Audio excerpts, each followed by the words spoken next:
அனைவருக்கும் வணக்கம். இன்றைக்கி நம்ம பிரவீன் பூர்வாதில் ஒரு டிப்பணி பார்க்க போகிறோம். பாஷா விஞ்ஞான் பிரவேஷ் அதோட 5th டிப்பணியான மனோபாவாபி व्यंजकथावाद அந்த டிப்பணி தான் நம்ம பார்க்க போகிறோம். பாஷா की उत्पत्ति कैसे हुई, அதாவது ஒரு லாங்குவேஜ் எப்படி உருவாச்சு. इस प्रश्न के उत्तर पाने की कोशिश कई सालों से जारी है. ஸோ இந்த கேள்விக்கான ஆன்சர் நிறைய வருஷமாக மனுஷன் தேடிட்டுருக்கான். कई विद्वानों ने इस संबंध में अपने अपने विचार प्रकट किए हैं.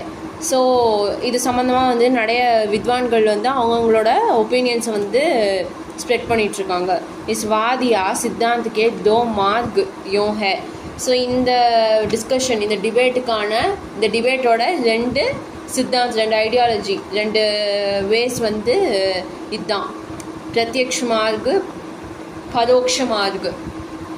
प्रत्यक्ष मार्ग में सीधे भाषा के जन्म की व्याख्या करने का प्रयत्न करते हैं. अதாவது प्रत्यक्ष मार्ग அப்படின்னா ஒரு லாங்குவேஜ் எப்படி உருவாச்சு அப்படிங்கிறதோட ஸ்ட்ரெயிட்டான ஒரு எக்ஸ்ப்ளனேஷனை நம்ம பார்ப்போம். परोक्ष मार्ग में भाषा के प्राचीन और वर्तमान रूपों की तुलना करके भाषा की उत्पत्ति का निर्णय करने की कोशिश की जाती है. ஆனால் பரோக்ஷ் மார்க்கில் நம்ம அந்த லாங்குவேஜோட பிராச்சீன், அதாவது ஓல்டு, அவுல் வர்த்தமான, அதாவது ப்ரெசண்ட்டு, இந்த 2 டிஃப்ரெண்ட் ஃபார்ம்ஸுமே நம்ம கம்பேர் பண்ணி பாஷாக்கி உற்பத்தி, அந்த லாங்குவேஜோட அந்த ஆரிஜின் அதை நம்ம டிசைட் பண்ணுவோம். நிர்ணய கர்னேகி கோஷிஷ் கி ஜாதி, அதை நிர்ணயம் பண்ணுறதுக்கு நம்ம ட்ரை பண்ணுவோம், ஃபிக்ஸ் பண்ணுறதுக்கு நம்ம ட்ரை பண்ணுவோம். प्रत्यक्ष मार्ग के अनेक वादों में माने मनोभाव अभिव्यंजकतावाद भी एक प्रमुख वाद है. सो प्रत्यक्ष मार्ग के अनेक वादों में मनोभाव अभिव्यंजकतावाद அதுவும் ஒரு முக்கியமான ஒரு வாதமாக இருந்தது. மனுஷிய விசார் பிரதான் பிராணி है. மனுஷங்க ஐடியாவை நிறைஞ்ச ஒரு ஒரு அனிமல் மாதிரி இல்லையா, ஐடியாஸ்லாம் நிறைஞ்ச ஒரு உயிரினம் தான் ஒரு மனுஷன். வக பாவ பிரதான் भी है. அவன் ரொம்ப எமோஷ்னல் सिग्निफिकेंटाக இருக்கக்கூடியவன். वह अपने सुख दुख, क्रोध, नफरत, आश्चर्य आदि मनोभावों को कई प्रकार की ध्वनियों से प्रकट करते हैं.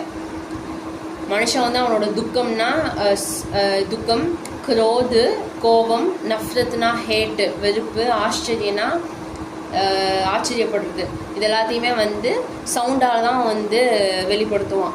ஜெய்சே சி, அஹா, ஓஹ், அரே, ஹை ஆதி.